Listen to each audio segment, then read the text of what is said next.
Chères et chers compatriotes, chers peuples européens, le tableau que j'ai dressé il y a quelques heures de la situation internationale n'est pas très favorable.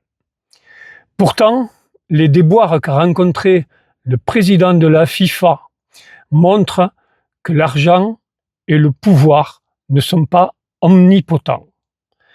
Après un mondial marqué par les soupçons d'affairisme et de favoritisme, son projet d'en ouvrir le capital à des acteurs peu scrupuleux a échoué.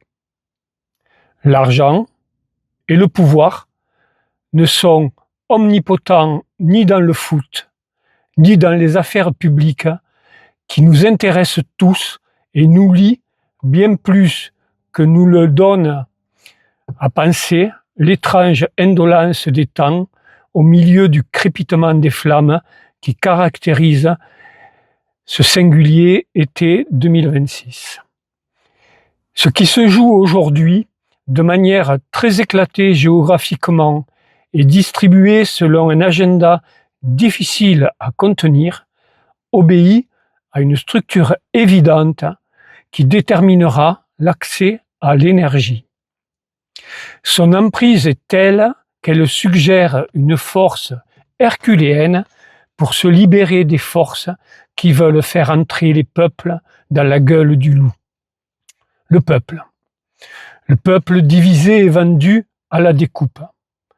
Le peuple chéri et sacré est-il capable d'une force herculéenne? Nous changeons d'air. Ce que l'on voit se glisser, désormais, c'est une inversion catastrophique. C'est le résultat et l'achèvement d'une polarisation qui a commencé par de prosaïques enjeux et notions pour subvertir le sens même du politique. Et la politique est en train de devenir, à la faveur d'intérêts cruels, la continuation de la guerre sous une autre forme et par d'autres moyens, et non l'inverse. Le monde est le théâtre de cette mutation.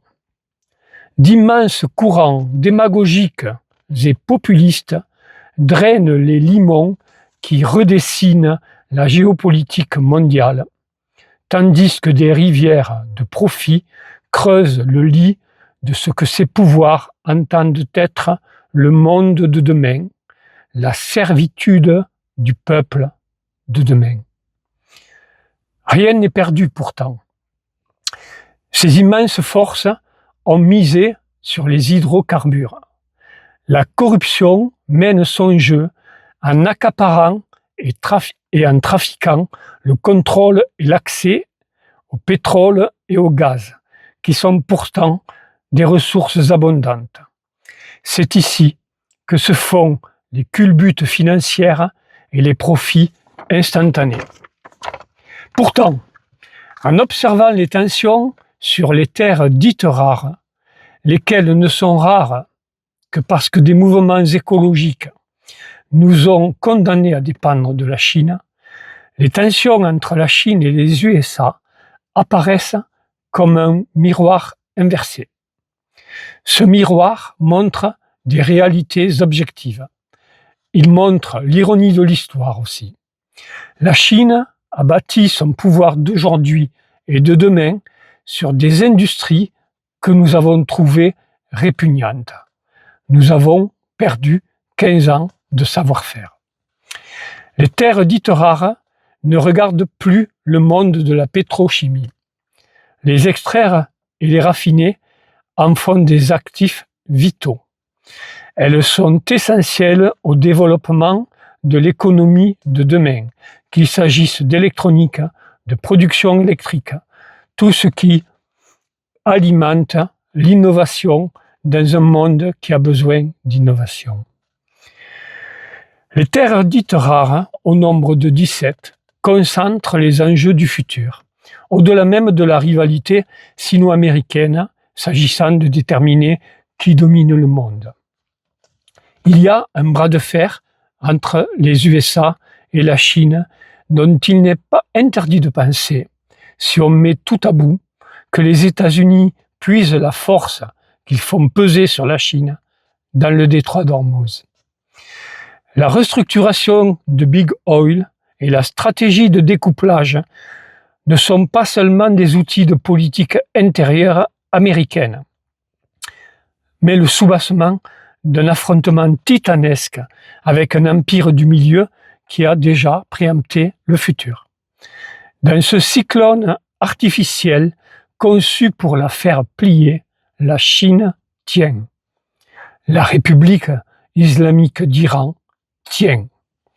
Et chaque jour de tension nous rapproche du Big Bang de résolution. Selon ce qu'il fera, l'empire du milieu, qu'un amas de think tanks tente de discréditer et de réduire au péril communiste, peut mériter et justifier son nom devant l'histoire. Dans ce contexte, l'Europe porte une couronne et délivre une puissance monétaire. Elle est un espace géopolitique d'ouverture, donc d'avenir. C'est la raison pour laquelle les hyènes la harcèlent. Je vous remercie de m'avoir écouté.